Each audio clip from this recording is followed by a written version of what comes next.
सपने एक प्रेरक कहानी। एक समय की बात है, एक गांव में एक नन्हा बच्चा रहता था। उसका नाम राहुल था। राहुल बहुत ही जिज्ञासु और प्रेरणाशील बच्चा था। वह अपने पिता के साथ किसानी का काम करता था।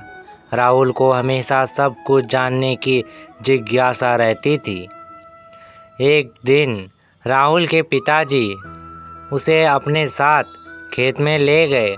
खेत में जाकर राहुल ने देखा कि खेत के आसपास बहुत सारे पेड़ उग रहे थे। राहुल ने उस पर चढ़ाई की और कहा, पिताजी, आपके खेत में इतने सारे पेड़ उग रहे हैं, लेकिन ये सब कहाँ से आ गए?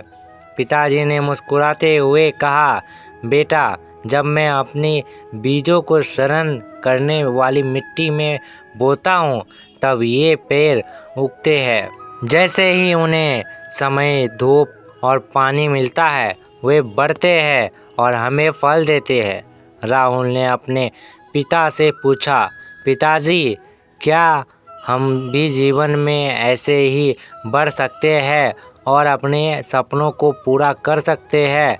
पिताजी ने मुस्कुराते हुए कहा, हाँ बेटा, तू यह सोचकर अपनी इच्छाओं को पूरा करने की कोशिश कर और देख कैसे तू भी बढ़ जाएगा। राहुल ने अपने पिता के शब्दों को ध्यान से सुना और सोचा, मैं कोई ऐसा काम कर सकता हूँ जिससे मैं बढ़ सकूँ और दूसरों को प्रेरित कर सकूँ।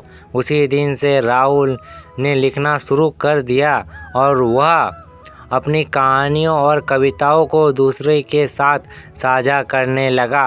उसकी कहानियाँ और कविताएं लोगों को प्रेरित करने लगी और उसी कहानियों को बच्चे बहुत पसंद करने लगे। राहुल की कहानियाँ और कविताएं इतनी प्रसिद्ध हो गई कि उन्हें कई पुरस्कार भी मिले।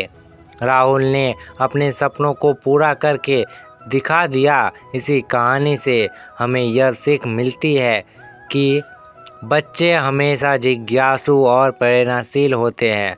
उन्हें अपने सपनों को पूरा करने के लिए खुद पर विश्वास दिलाना चाहिए। हमारी सोच और कार्य से हम दूसरों को प्रेरित कर सकते हैं और अपने